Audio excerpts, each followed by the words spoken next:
country should have never happened to the world. It's a disgrace. Could have been stopped at the source, but they decided not to do that. But we're going to safely reopen our country and our economy, and it's happening very rapidly. And it's happening, interestingly, when numbers are actually going down. You look at Florida, the state of Florida, did a great job. You look at Georgia, you look at others, they're open, and some are doing extremely well, far beyond what people thought, and the numbers are going down. The numbers that we have been talking about for the last 2 months, they're actually going down, so it's really terrific.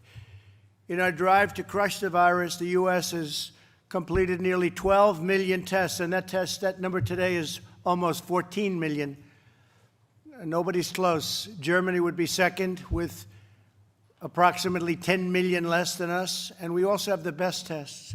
South Korea is doing very well, but we're at 14 million, and they're at numbers that are very small by comparison. What has been done with testing, what's been done with ventilators, what's been done with the distribution of product has been incredible. We've made a lot of governors look very good. We've actually made all of the governors look very good. Some have done a good job, but we've made them all look very good. We got them equipment, and we got them their gowns and their ventilators and their tests like nobody would have thought possible. Vaccines are moving quickly into phase 1 and phase 2 trials, and trials of dozens of therapies and cures are underway, and we're making tremendous strides with therapies, cures, and vaccines. I think we're way ahead of schedule. And you probably heard logistically, we have our military engaged. And as soon as we have whatever it is that we're going to have, whether it's therapeutic or vaccine, it will be distributed very rapidly. Our military is ready to go. They can deploy hundreds of thousands of men and women a day. And now what they're going to be doing is they're going to be doing the vaccine, which we are geared up for even before we have it. But the chances of us having it are extraordinary.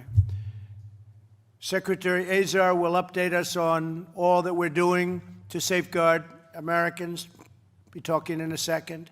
To protect our people and defeat the virus, we must also defend the health of our nation's economy. Secretary Mnuchin will report on the economic recovery efforts and the good numbers that are being produced ahead of schedule. Secretary Carson will update us on the White House Opportunity and Revitalization Council.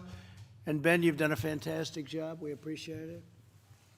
He's looked at HUD much differently than people that would have been in the pure real estate business, and he has a way of seeing things that's different and really good for our country.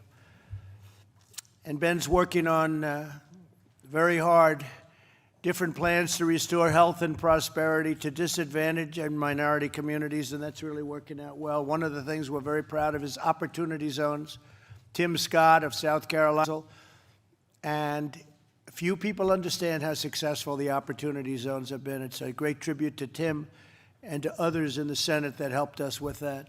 The pandemic has shown once again the vital importance of economic independence and bringing supply chains back from China and other countries. I probably got elected. One of the primary reasons was that.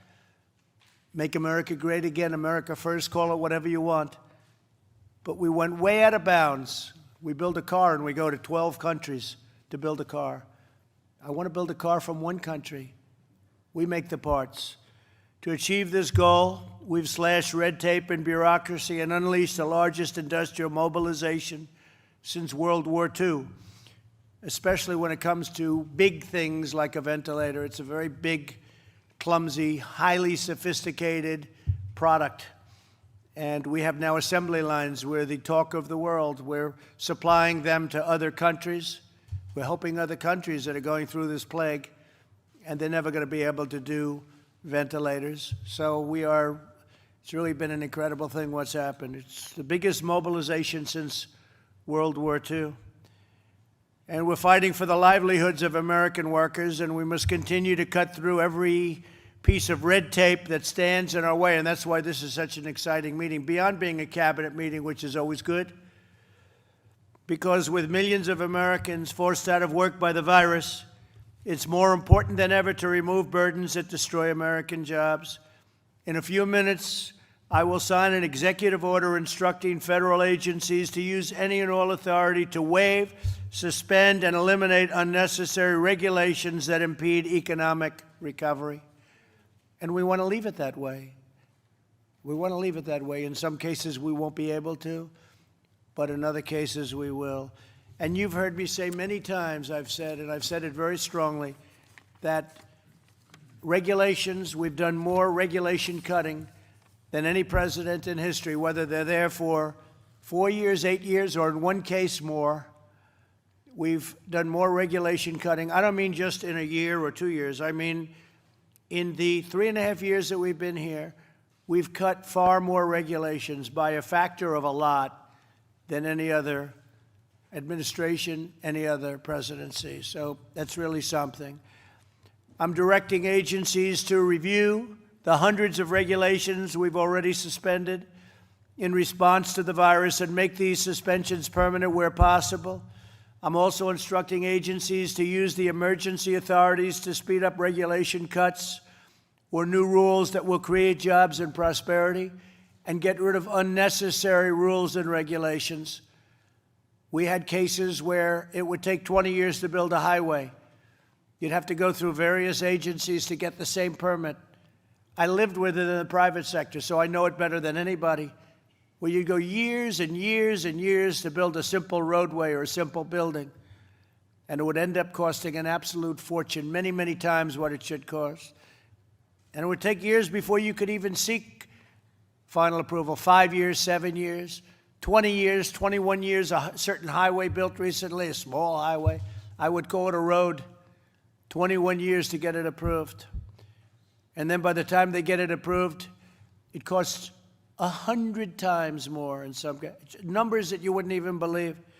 We're getting rid of all of that. We're down now on roads, working with Elaine and Department of Transportation.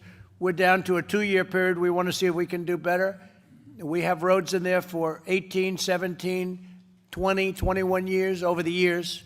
I'm not blaming Elaine for that. I'm just saying over the years there have been roads that have gone through a process for many years, roads and highways. So we're going to be getting it down to a year. And maybe it's not going to get passed for environmental reasons or safety reasons, but we're going to know quickly. But if it does pass, it's going to happen fast. Acting OMB director, soon to be permanent director. Where's Russ? Did you hear what I said? Soon to be permanent director. Okay, that's a big statement. Some people would say that's big news. He's done a fantastic job. So congratulations. Well, we have to get him to approve, but we'll give you a congratulations just prior to approval, right? So you're doing great. Thank you very much. So Acting OMB Director Russ Vought will present details on this effort, and we'll go into that. So Russ has done a great job on exactly what he used to come into my office and he'd say, I think we can cut a lot of different things in terms of regulation. And Russ, I think also, very importantly, we'll have a better product. It's actually going to give us a better result. And we're adhering to the environmental impact studies and all of the other things we have to do to get these permits. So Russ Vought, thank you very much. I want to once again thank every member of the Cabinet for your commitment to helping our nation reopen, to recover and rebuild. I'd like to now ask a man who's done a fantastic job as the head of the task force. He's worked literally 24 hours a day sometimes to make sure everything's gone well. Today we had a really great article by Rich Lowry who talked about the tremendous job that we've done in terms of the task force, in terms of the coronavirus and getting things going and getting people what they need, whether it's ventilators, testing, or many other things. And I appreciated that article very much because there's been a very false narrative. People have no idea what an incredible job the people in federal government have done, and that includes generals and admirals and lots of others. So I want to thank Mike Pence for the great job you've done, Mike, and please say a few words. Mr. President, and I think everyone around this cabinet knows that from the first day of this administration, you've made it clear that you have no higher priority than the safety and security of the American people. In January, when you took the unprecedented action of suspending all travel from China, before there was a single case of community transmission in the United States, it is inarguable, Mr. President, that your decision bought us a critical amount of time to stand up a national response all across this country. At the same time, in January, you stood up the White House Coronavirus Task Force, and over the course of February, you began to suspend more travel, establish screening at more than 11 airports around the United States, again with the priority of protecting the health and safety of the American people. And from the first day, Mr. President, that you asked me to lead the White House Coronavirus Task Force, we have focused on the health of the American people. It would be on March 15th at your direction that we released the White House Coronavirus Guidelines for America. We asked a lot of the American people, and the American people responded. 15 days would become 45 days, and in that time, it was our objective, President, as you made clear, to save lives, to slow the spread, to flatten the curve. And because of what the American people did, because of the direction that you gave, and all of the dedicated members at HHS and FEMA and all of those around this table who served on the task force, because of the partnership that you forged with every governor of both political parties across the country, we've made great progress. That being said, Mr. President, I know that you believe, as we all do, that one life lost is too many. And we grieve today for the loss of more than 90,000 Americans to the coronavirus.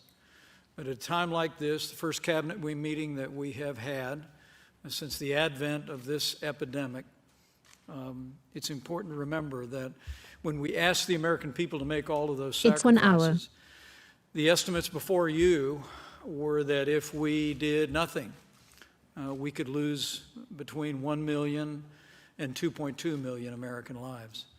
And in fact, even by taking the steps that we took, the estimates were still clear that even if we flattened the curve, that we could still lose 100,000 to 240,000 Americans. And so while we grieve the loss of those more than 90,000 Americans and their families are on our hearts today, we recognize the progress that we have made. Among the progress that we made, Mr. President, in flattening the curve and slowing the spread was preserving, as you directed, the capacity of our healthcare system. One of the great concerns that we had early on was that our healthcare system, our hospitals, would be overwhelmed by the coronavirus. That did not occur, Mr. President. Truth is, as you've reflected many times, because of the ingenuity of the American people, because of our partnership with states, because of a great logistics team that worked with the task force, no American who has needed a ventilator was ever denied a ventilator in the United States. It is an extraordinary accomplishment. And the report that I received today is that the national stockpile now has more than 15,000 ventilators. And because of the public-private partnerships that you've forged, we'll actually see American companies manufacture more than 110,000 ventilators in 100 days. Over 13 billion supplies and critical PPE were also delivered to doctors and nurses and first responders and to Americans on the front lines of this pandemic. And on the subject of testing, Mr. President, when you tapped me to lead this task force, we had fully done, under the old system of public labs, we had fully done only 8,400 coronavirus tests at the end of February. But as you just reflected, because of the public-private partnership that you formed with commercial labs across the country, we've now performed nearly 12 million coronavirus tests and more than 400,000 in a single day this past weekend. And Mr. President, as I'll share with the team, as we're increasing testing, the good news to Americans is, nevertheless, cases are going down. You reflected on that in your visit to the Capitol today and in your opening remarks. And in that, I hope, despite the heartbreak and the hardship that we have all endured, I hope the American people can sense that they've made progress, that as we continue to scale testing all across the country, our Our team, with Admiral Giroir at the helm and FEMA at the helm, estimates that we'll be able to conduct maybe 40 to 50 million tests a month by this September. And even as testing is expanding across the country, we're seeing cases coming down, and that's a tribute to the American people. But it's not just been the health of the American people that's been challenged, Mr. President. As you rightly observed, businesses large and small who have had to shutter their operations. We heard from restaurant owners earlier this week. And with the great work of our Secretary of the Treasury and your leadership, Mr. President, $188 billion in loans have been approved to small businesses. Nearly $583 million have been awarded through community health centers, all 50 states. We have been there at the point of the need for businesses large and small. We have been there for vulnerable populations. And at your direction, Mr. President, we'll continue to lean forward in that fight. The action that you're taking today with signing the executive order is going to make it even more possible for us to build this economy back again for the American people. And it was in that spirit that 1 month ago, Mr. President, as I close, you directed the White House Coronavirus Task Force to release guidelines to open up America again. And I'm proud to report to the Cabinet today that our best information is that all 50 states, as of today, are partially reopening their economies. And the American people are responding and breathing that free air again. They're doing it responsibly. They're enjoying the opportunity to be out in many states, to enjoy restaurants, businesses opening back up. The big three automakers went back to work this last Monday in Ben Carson's hometown of Detroit. And America is on its way back through a great, great season of hardship. It's a testament to the resilience of the American people. So, Mr. President, you charged the White House Coronavirus Task Force to have one mission, and that was save lives. To have one team, and that was to forge relationships all across the country. Because of your leadership, because of the great work of this Cabinet, because of governors around the country, but mostly because of our incredible healthcare workers and the cooperation of the American people, we've slowed the spread, we flattened the curve, and we are reopening America. And Mr. President, I'm proud to report to you that we're on our way. And I promise you this entire team is going to continue to work with governors around the country at your direction until we bring the American economy all the way back, as you often say, bigger and better than ever before. So thank you, Mr. President. Thank you very much, Mike. And again, thank you very much for doing a great job. So I'm going to sign this now, and then Ben and Steve will speak, and then we'll go around the room a little bit, and we'll say what we want. I'd like to congratulate Rick Grinnell for doing such a fantastic job as acting. I don't think you want to be permanent, so I think you're very happy to be acting, but what a job. I think you'll go down as the all-time great acting ever at any position. So thank you very much, Rick. Thank you very much. Would you like to say something? Go ahead, please. Sure.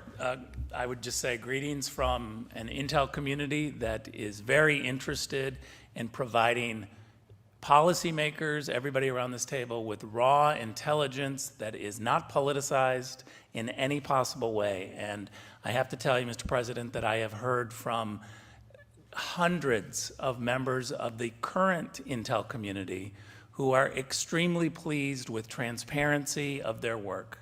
And that's what they're shooting for. That's what they want to provide to policymakers, is information that is not politicized by politicians in any way on any side of the aisle, but to be able to protect their intelligence estimates. We all know that they're estimates, and they are proud to give them when not manipulated by others. Well, we appreciate your great work. Thank you, Rick, very much. Thank you, sir. I'm going to sign this now, and so this is regulations are going to be cut, and the potential is that you're going to find regulations that nobody has ever thought of before, because you're going to be doing it yourselves, and this gives you great authority to cut regulations. So we've already had the record by a lot. It's not even close, but you'll have a chance to cut regulations. When I look at EPA sitting here, and I look at the veterans sitting here, and I look at all of the different people, Homeland Security, Chad, I look at all of the great talent around this table, you'll have a right to do something that nobody would ever have thought you would have the right to do that. And so I just want you to go to town and do it right, do it proper, make sure everything is safe, and make sure it's environmentally good for those of you that are in that category. But it's very, very important. Elaine, you can do things that nobody would believe in your department, Department of Transportation. So good luck. And I'm signing this. It gives you tremendous power to cut regulation.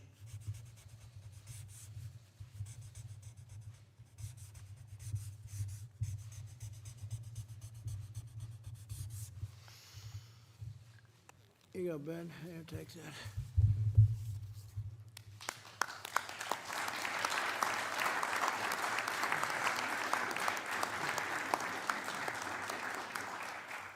Okay, Ben, would you like to say something, please? Yes, sir. Thank you, Mr. President. And a big thank you to all the cabinet members. Almost everybody has been deeply involved in the refocusing of the Opportunity and Revitalization Council. And Jared and Christian and Brooke also big help. Just as was done during the Greatest Generation, many sectors of our society are being reconfigured to meet the singular goal of winning our war against this invisible enemy. Companies that made bedding linen are now making masks, and plants that produce vehicles are now producing ventilators. I worked at some of those plants growing up in Detroit.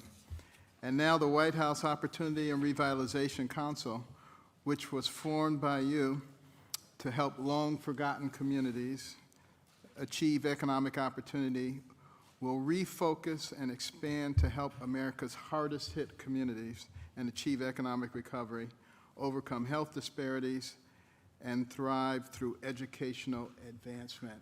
Education being the ticket. It doesn't matter where you came from, you get a good education, you can write your own ticket. Since your historic Tax Cuts and Jobs Act, billions of dollars from the private sector have been invested in these designated opportunity zones, which are home to nearly 35 million people. Through this initiative, we've fostered partnerships between people who seldom sit down together. We're talking about business leaders, community leaders, faith-based leaders, housing advocates, investors, builders, state and local and federal officials. The Revitalization Council, which I have the privilege to chair, alongside our Executive Director, Scott Turner, who's here in this room somewhere. Oh, there he is over there. Okay. Has played a big role in the success, identifying more than 270 different federal actions to support and increase investment in opportunity zones through things like grant preference points, loan qualifications, reduced fees, eligibility criteria modifications, and a number of other incentives. And at your direction, we're now taking our considerable capacity to discover opportunity and drive recovery in disadvantaged and minority communities that are disproportionately affected by COVID-19.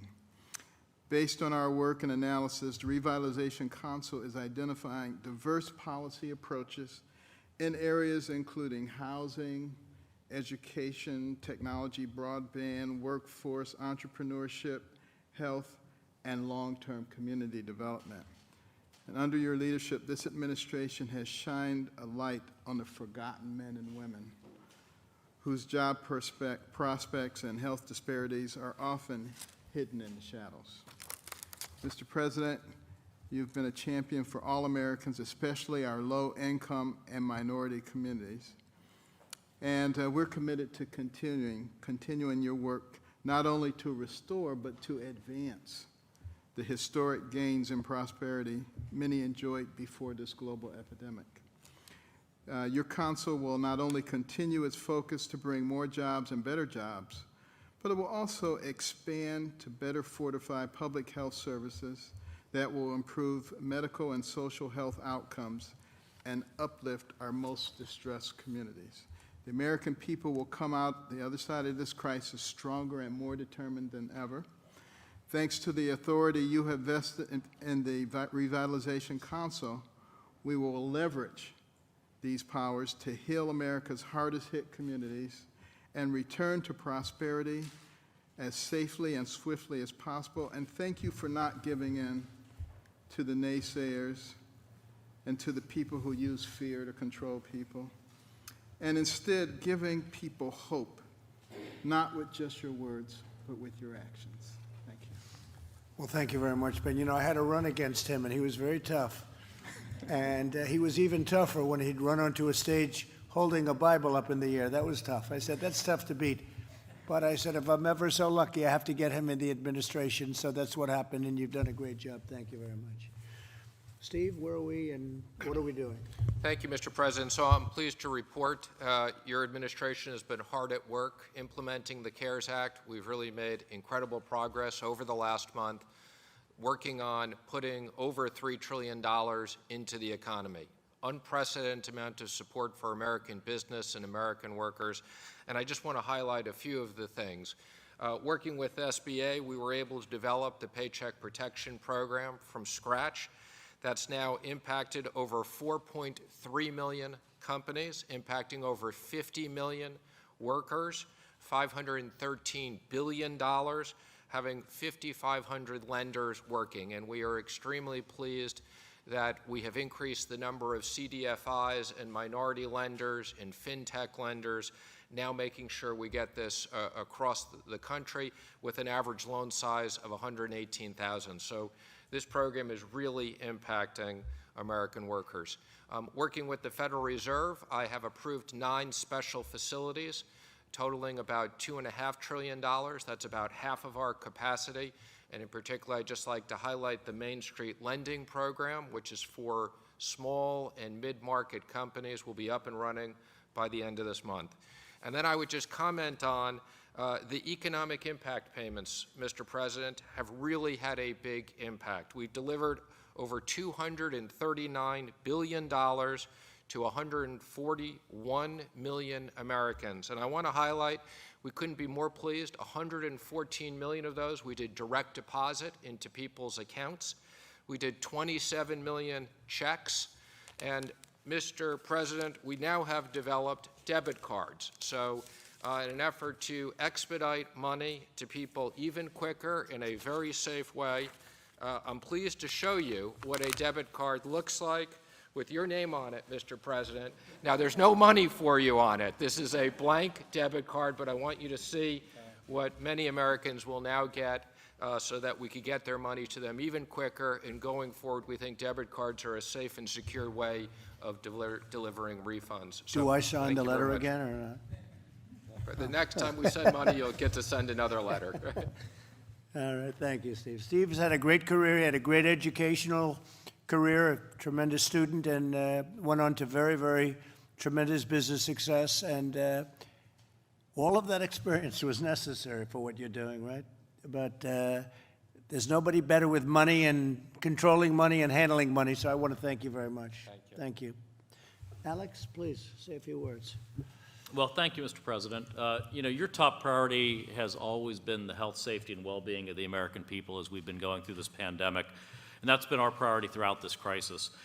We've got to get life back to normal, and we've got to restart the roaring Trump economy, and we have the tools to do that. The right mindset for reopening is not about balancing health versus the economy. It's actually about balancing health versus health.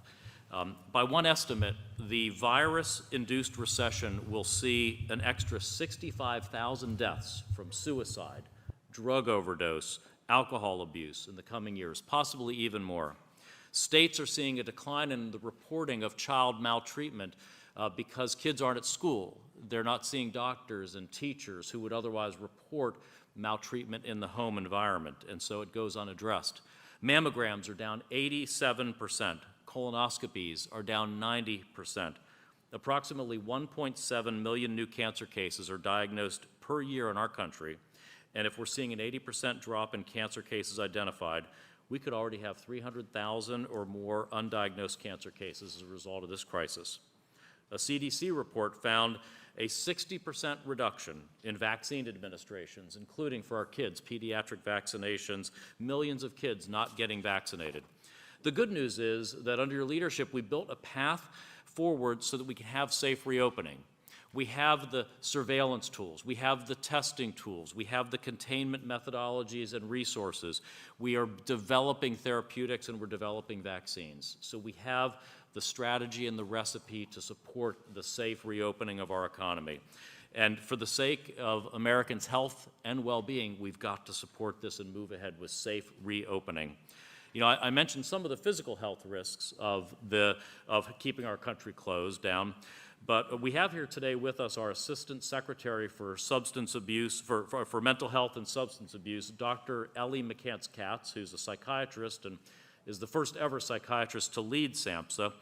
And she, if you don't mind, was going to say a couple words really about how extended stay-at-home orders can impose really lasting mental health challenges for us, if that's okay, Mr. President. We'd love that.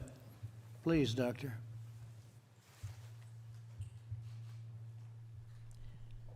Mr. President, Vice President Pence, members of the Cabinet, and colleagues. Turn it on.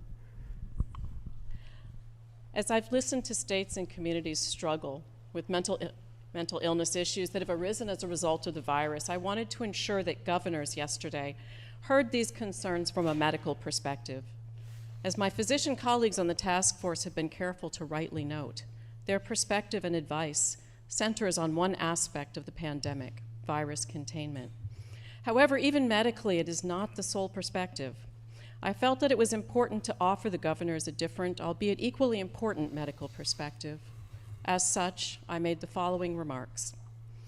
It is my privilege to serve as the Assistant Secretary for Mental Health and Substance Use, but today, I really speak to you more as a psychiatrist who also happens to hold a PhD in infectious disease epidemiology. Never did I imagine the nation would be experiencing the coinciding of mental health issues and infectious disease that my training addressed.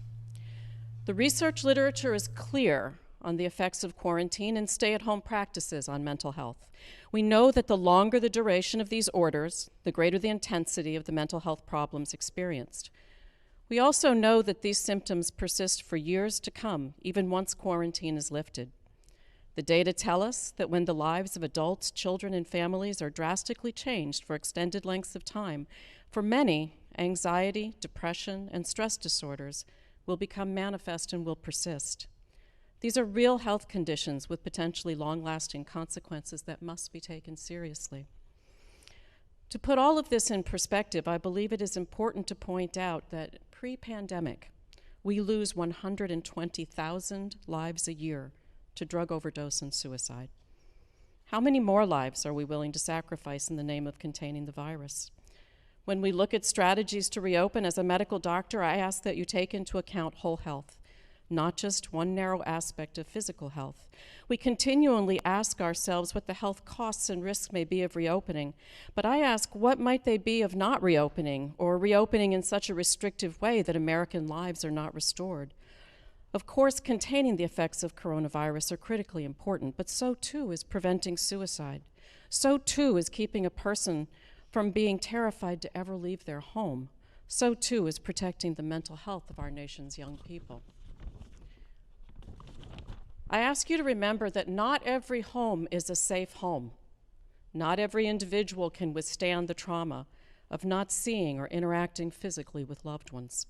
Not every parent can survive the mental anguish of not being able to feed their children because of lost employment. Not every child can exist in a healthy way without the structure and support of school. We have to take a step back and recognize the other effects of our policies.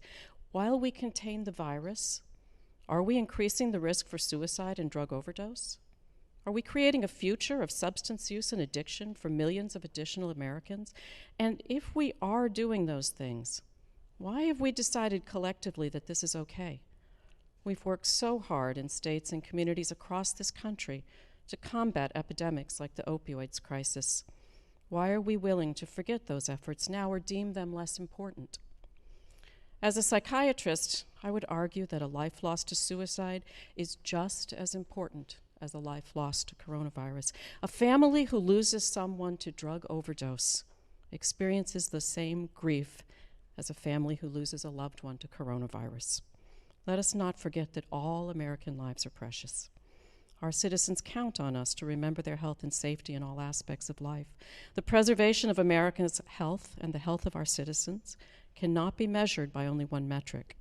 Virus containment cannot be our only goal, no matter the cost to Americans. If we ignore the reality of the enormous mental health strain we've put on our citizens on the backdrop of an already overburdened mental health care system, I'm saddened but certain that the next major public health crisis of our time will be that of mental and substance use disorders, and it is not far behind. I urge you to factor this reality into your planning, and I thank you for the work you've done thus far on behalf of the millions of Americans with mental and substance use disorders. Thank you very much, Doctor. Appreciate it. Very sobering. That's tough. That's very tough. But we're getting there. We're getting back, and that's very important. Thank you. Great job. I'd like to ask Chad Wolf from Homeland Security just to say, maybe discuss the record low numbers we have of people crossing the border, our southern border in particular. Absolutely, Mr. President. I think we are taking, at your direction, the Vice President's direction, the task force, we've taken a number of measures that protecting public health, proactive and prudent measures at the border. Those include non-essential travel restrictions that we have with both Canada and Mexico. Those also include continued construction of the border wall system, but perhaps most importantly, new measures that we've instituted along that southwest border regarding illegal border entries. And those are the numbers that you're referring to.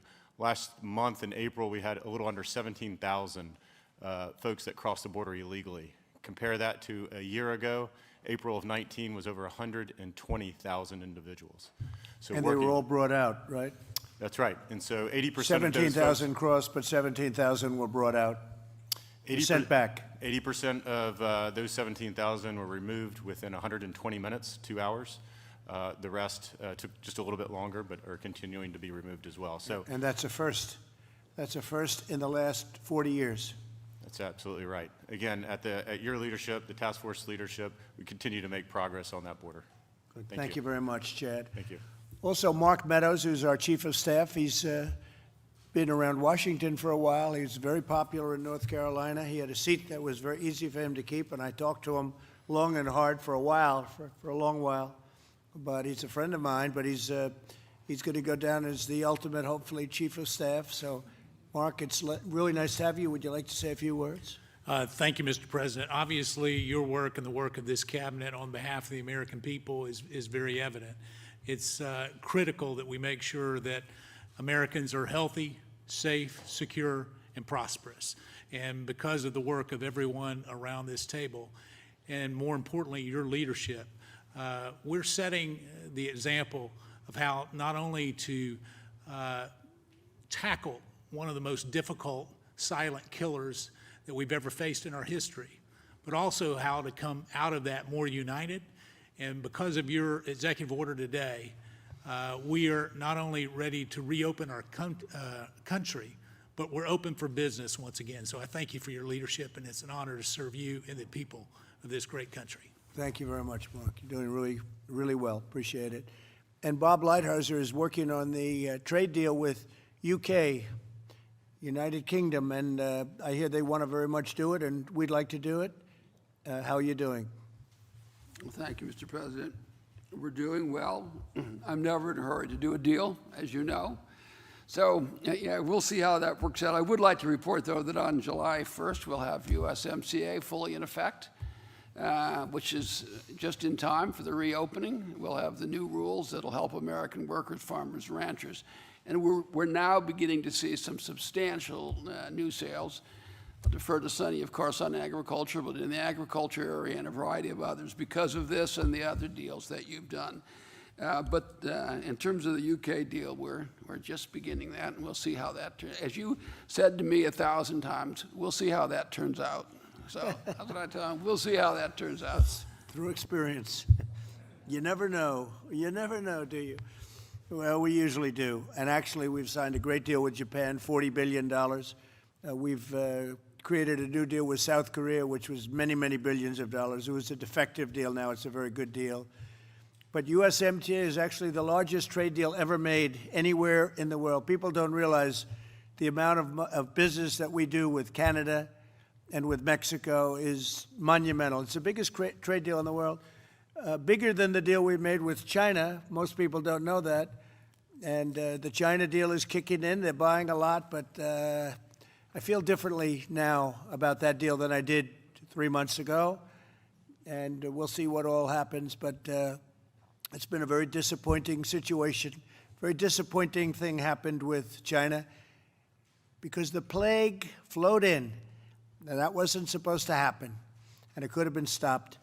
So I want to thank you very much, Bob. You're doing really a fantastic deal. You have a lot of records, and one of the people I wanted to get when I was elected was Bob Lighthizer, because he had the record and really had the reputation as being the best trade negotiator anywhere in the world that everybody respected. He was the authority. So I got him, and you've lived up to your reputation. Now let's see if you can exceed it. You have plenty of work to do. How is it going with UK? It's going to take What do 4 you think? years, 4 more years to do it. I know. That's all. Well, That's the all I Boris, the ask. first thing Boris did when fortunately he was better because he's a great guy, Boris Johnson, Prime Minister, he called me and he wanted to talk about the trade deal. How's it going? That was his first words to me. How's the trade deal going? I said, how are you feeling? So it was really something, but great job. And Mike Pompeo has done a fantastic job at State, and he's been doing a lot of traveling, working hard. Anything to say, Mike? So I'll just add that in the course of this, we've brought 93,000 Americans back home who were stuck because travel had ceased. State Department's done fantastic work getting these Americans back to their families. There's still a few more out there. We still got a little more work to do. And we're working to make sure that the global economy gets back on its feet too. So along with Department of Homeland Security and Department of Transportation, trying to make sure that we've got all the processes in place so people can travel again in the way that they did before this virus hit this entire world. Good, Mike. Thanks. Great job. I'd like to maybe ask Scott Turner to finish. He's somebody who's young and strong and powerful, and he's done an incredible job with opportunity zones and other things, and maybe you could finish it off, and we could take a couple of questions from the media if you'd like.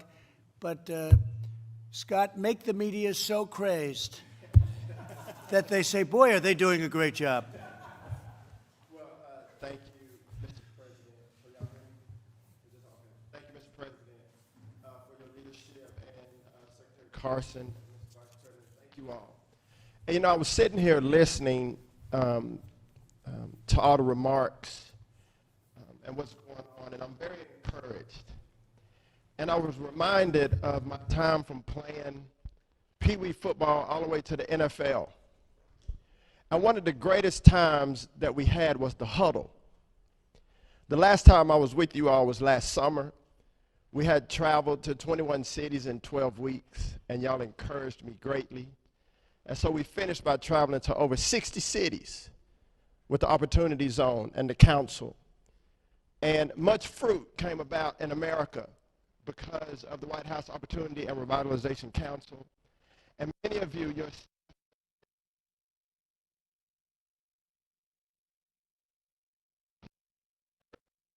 not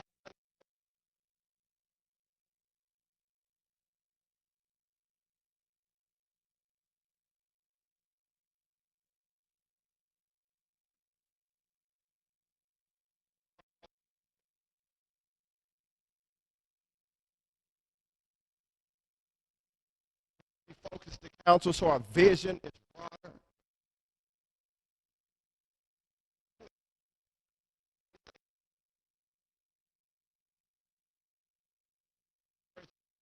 Back to the huddle.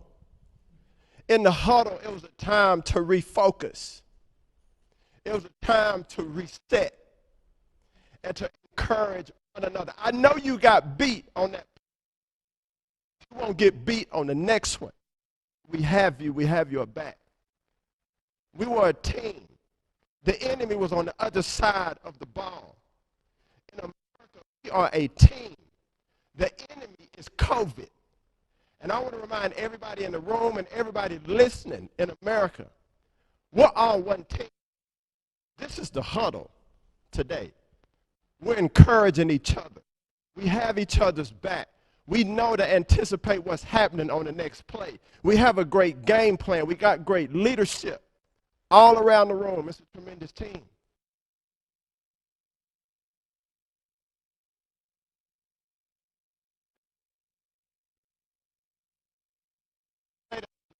This is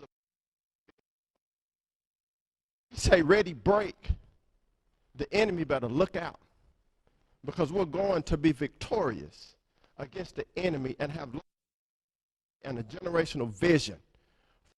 So long after we're gone, the people that come behind us will be blessed. I want y'all to be encouraged, and President, all of you for your leadership, and I'm encouraged to be here, so thank you.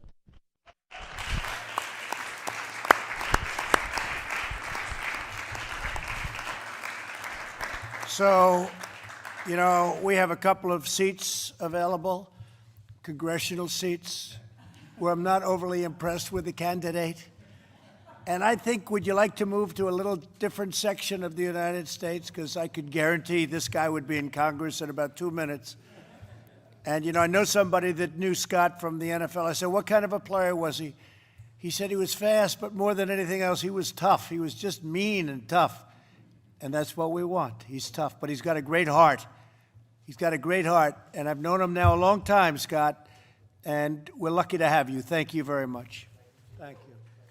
Fantastic. Drew, tough. Okay, any questions, please? Yes. Steve, go ahead.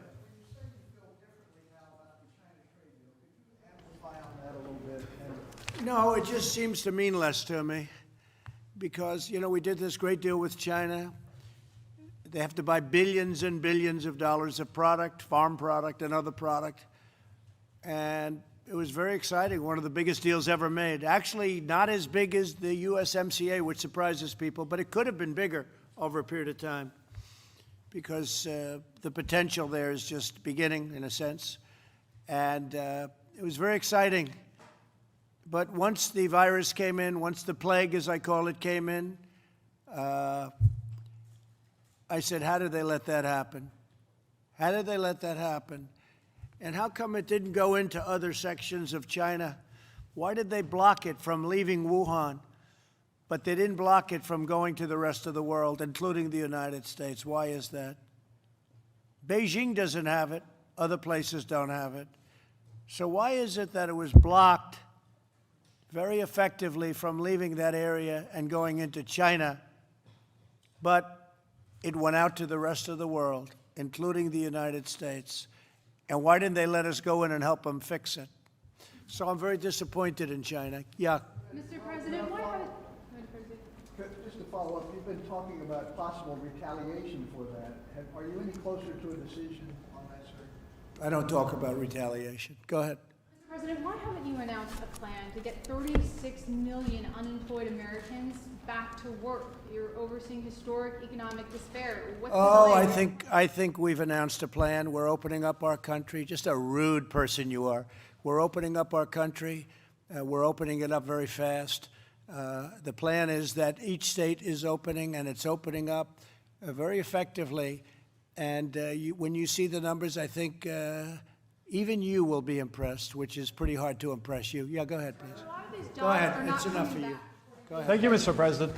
Canada has confirmed that the border is going to remain closed until June 21st, 10 days before Right. the USMCA. Aren't you worried for the economy of the border states? Yeah, we do, and we speak to Canada all the time. Obviously, the relationship is very good with the Prime Minister and myself and with the two countries. You know, Canada's our neighbor. We have a great relationship. We love Canada. So we're going to be talking, and at the right time, we'll open that up very quickly. That'll go very easily. Yeah, please. It could happen before June 21st? Yeah, it could. Sure, it could. They're doing well. We're doing well. We're both doing well. Thank you. Mr. President, you've said repeatedly that the United States is now the king of ventilators and that we have so many that we're sending them overseas, selling them, and then in some cases actually gifting them to other countries. My question is, are you looking to use these diplomatically to strengthen ties with other nations and counter Chinese influence in some parts of the world? No, I'm not looking to do diplomatically. I'm looking to save lives. If we can save lives of another country, that's a great thing. So I'm only looking to save lives. Probably that's good diplomatically, but I'm not looking at that. You have countries that have no chance. They have no ventilators. They don't have a capacity to build them. And we're sending hundreds and even thousands, and we have thousands now, and they're being produced at a very rapid pace. Jared and his whole team of geniuses from Silicon Valley and other places came in, and they've done an incredible job.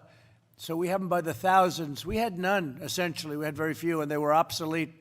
They were broken. We're building not only a lot of them, but we have a very high-quality ventilator, one of the highest. So countries know that, and they're calling us, and they're asking. So I only think in terms of saving lives. The country, we've gotten some very unusual calls from people that normally wouldn't be calling us too easily, asking for help. You know, you can get swabs, and you can get gowns, and you can get a lot of things, but getting ventilators is very tough, very, very tough, because it's a very complex machine, very expensive machine.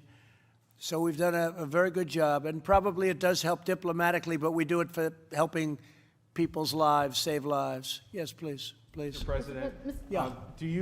So Ford Motor Company has previously required visitors to wear masks when they visit their facilities. Do you plan to wear one when you go there on Thursday? I don't know. I haven't even thought of it. It depends. I mean, you know, in certain areas I would, in certain areas I don't. But I will certainly look at it. It depends on what situation. Am I standing right next to everybody, or am I spread out? And also, you look, you know, is something a hospital? Is it a ward? What is it exactly? I'm going to a plant. So we'll see. Where it's appropriate, I would do it, certainly. Yeah. Mr. President, you continue to talk about helping minority communities. What specifically are you looking at to help those communities? What actions? So one of the things I was most proud of was the minority community and all of the work we've done for the minority communities. Black unemployment, Hispanic unemployment, Asian unemployment was the best ever in the history of our country. We've never had anything like it. We've never had so many African-American jobs ever in the history of our country by far. And we are bringing our country back, and a big focus is exactly that with the minorities. Specifically, if you look at the Asians, they've done incredibly well.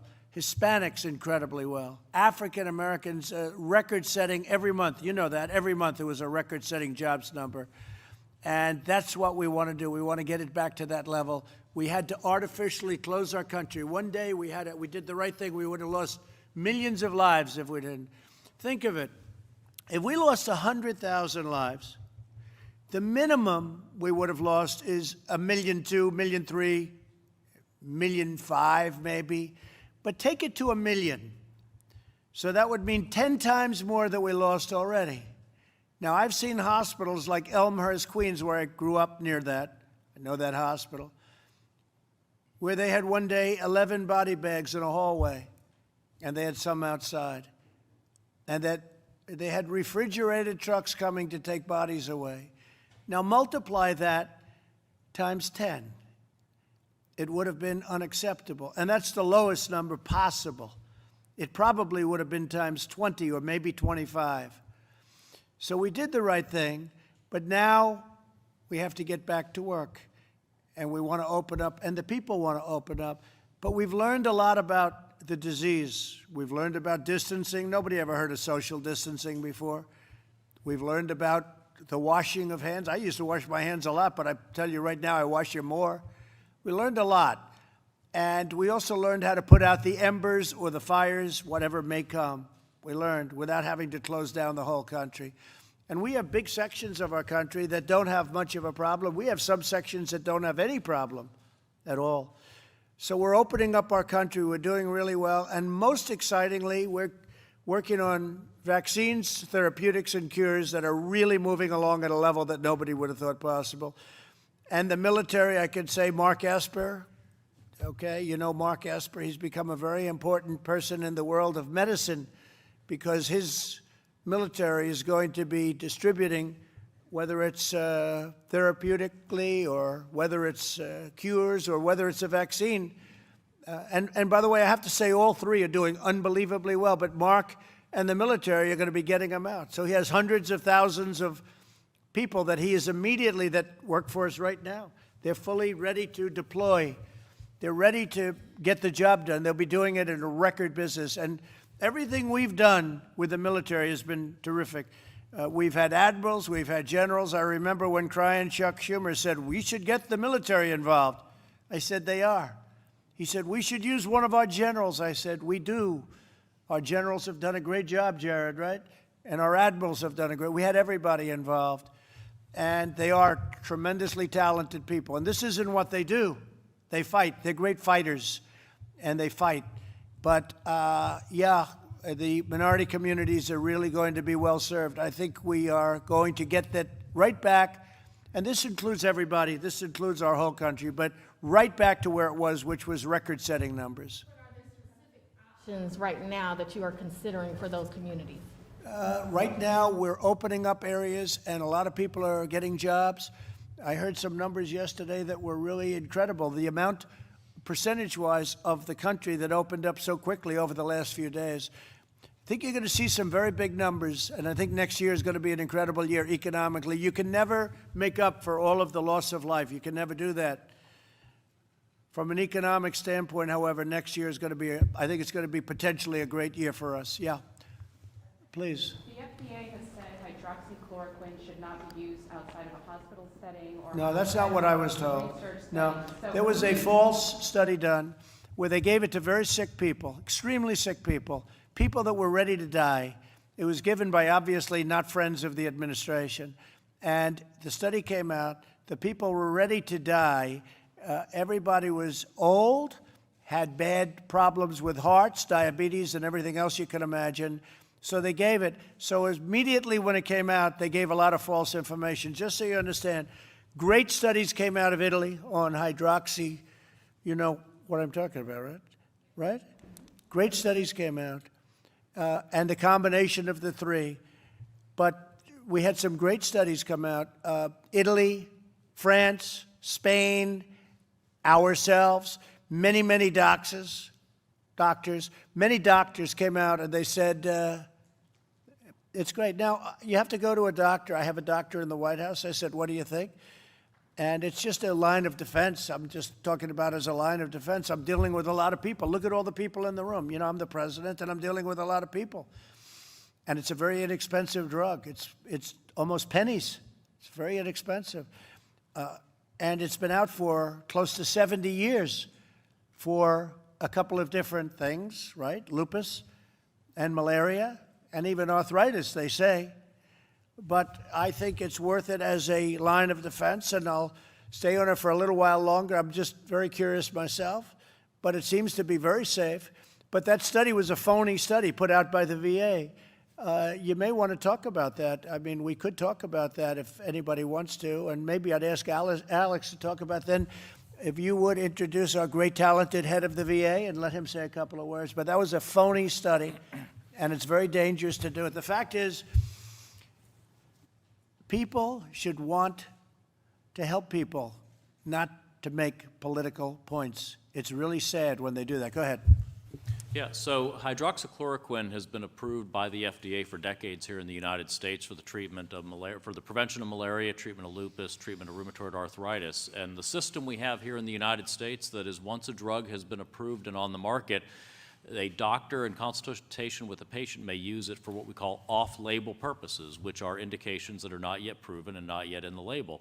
And this is the right to try president. He, for the first time, got the historic right to try legislation for experimental therapies, but that applies to our existing regime, which is approved products may be used in the judgment of a physician in consultation with their patient. As the president said, and I'll ask Secretary Wilkie to talk a bit about the VA study, there's been some studies around the use of hydroxychloroquine later in disease progression, but we are still working on some controlled studies earlier in the disease progression to see if we can measure the effectiveness of it in preventing the replication of the virus and spread in mild to moderate cases rather than the more serious, and that data is still pending. And it's got, well, it's gotten very good reviews, very good from many doctors, many doctors.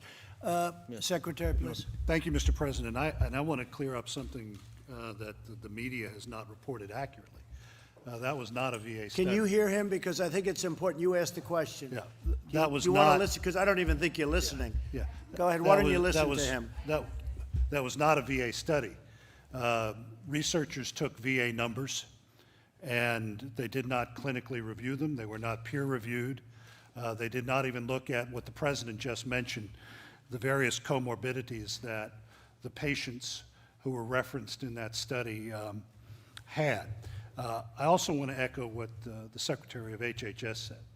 The instructions I received from the president were very clear, and that was to preserve and protect life. Those of us who've had a military life, some of us around this table, we've been taking this drug for years. As the president mentioned, the Department of Defense and VA have been using it for 65 years. On any given day, VA uses 42,000 doses of this drug. And what we did when this virus first hit us was to use every means necessary to help preserve life.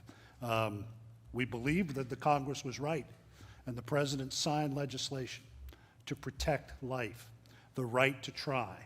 And we did this in consultation not only with the families of those veterans, but we did this in consultation with our doctors under FDA guidelines. So I want to knock down the phony story that this is somehow the VA going back on what the president told us to do, which was to use every means possible to protect and preserve the lives of our veterans. And I think, as the president mentioned, we've seen in many cases across this country. In fact, I was on the news the day that the governor of New York was asking you for tens of thousands of doses. That's right. We are doing everything we can to protect the lives of our veterans, and this is one of the means that we used. Thank you. Hydroxychloroquine is used by thousands and thousands of frontline workers so that hopefully they don't catch this horrible disease or whatever you want to call it. It is a terrible virus. It's a terrible thing. And a lot of people are taking it. A lot of doctors are taking it. A lot of people swear by it. It's gotten a bad reputation only because I'm promoting it. So I'm obviously a very bad promoter. If anybody else were promoting it, they'd say this is the greatest thing ever, but because of me. So a lot of doctors swear by it. I think we can say that, Mr. Secretary. A lot of doctors think it's great. But the one thing that is true, one way or the other, whether you like it or not, it's been around for 70 years.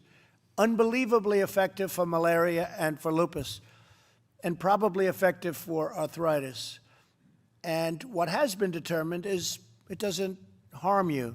It's a very powerful drug, but it doesn't harm you. And so I thought as a frontline defense, possibly it would be good. And I've had no impact from it. I feel the same. I haven't changed, I don't think, too much. And at some point, I won't take it. Might be soon, might be a little bit. It doesn't seem to have any impact on me.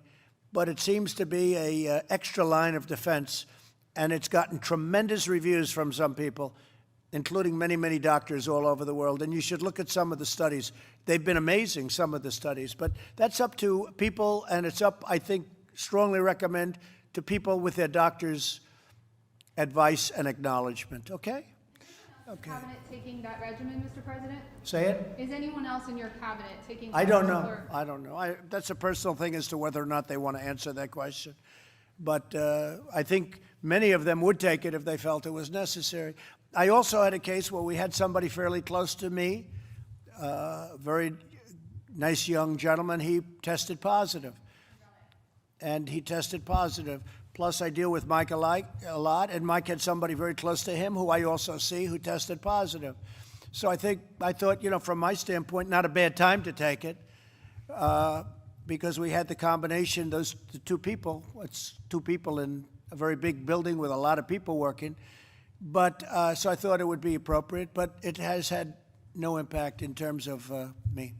Okay? Any other question, please? Mr. President? Yes. Go ahead. Do you want to go? Go ahead. I just want to ask you a question on Brazil. Who's, Brazil. Which is now, yes, in third place now, catching up to Russia in second place for a number of cases. Are you finally considering a travel ban from Brazil and Latin America? We are considering it. We hope that we're not going to have a problem. The governor of Florida is doing very, very well testing, in particular Florida, because a big majority come into Florida. Brazil has gone more or less herd. You know what that is, herd. and they're having problems. By the way, you know, when you say that we lead in cases, that's because we have more testing than anybody else. So we test much more than anybody else. Again, we're close to 14 million. It was said 12, 12 and a half. It's actually, I think, close to 14 million now. And so we have 14 million tests. In Germany, if they do 2 million, that's a lot. And others are doing 1 million. So if you're testing 14 million people, you're going to find many more cases. Many of these people aren't very sick, but they still go down as a case. So actually, the number of cases, and we're also a much bigger country than most. So when we have a lot of cases, I don't look at that as a bad thing. I look at that as, in a certain respect, as being a good thing because it means our testing is much better. So if we were testing 1 million people instead of 14 million people, we would have far fewer cases, right? So I view it as a badge of honor. Really, it's a badge of honor. It's a great tribute to the testing and all of the work that a lot of professionals have done, okay? Worried that they're going to bring their Oh, yeah, cases no, in their- I say, I mean, as to the first part of your question, yeah, sure. I worry about everything. I don't want people coming in here and affecting our people.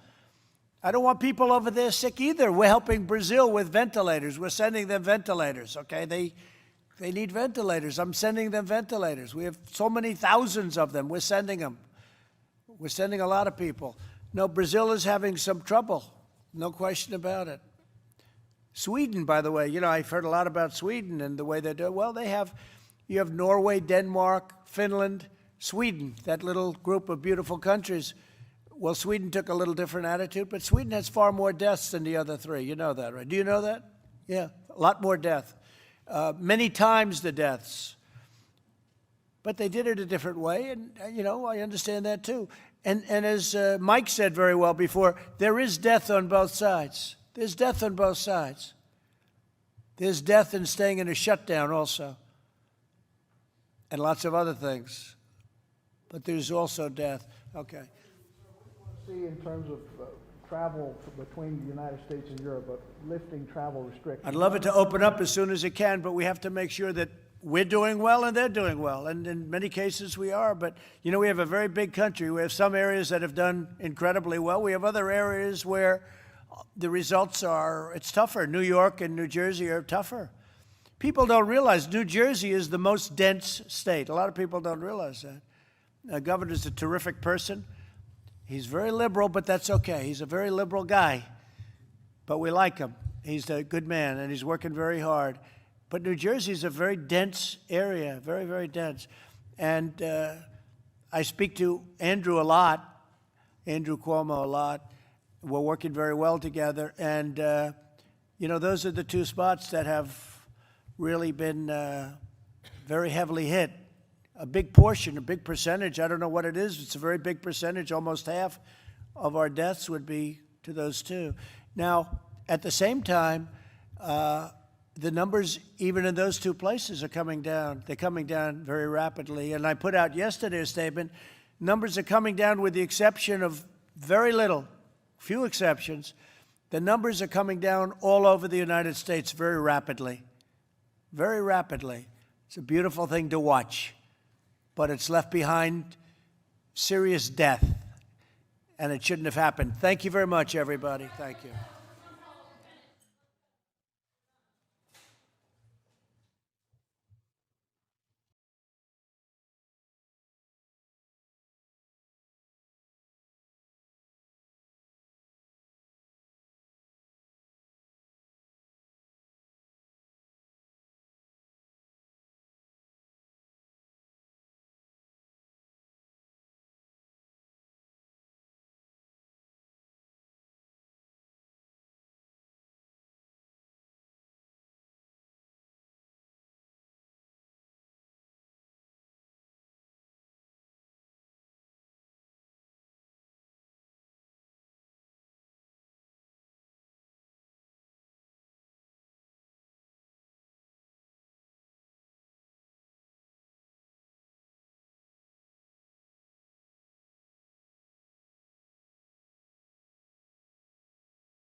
It's 2 hours.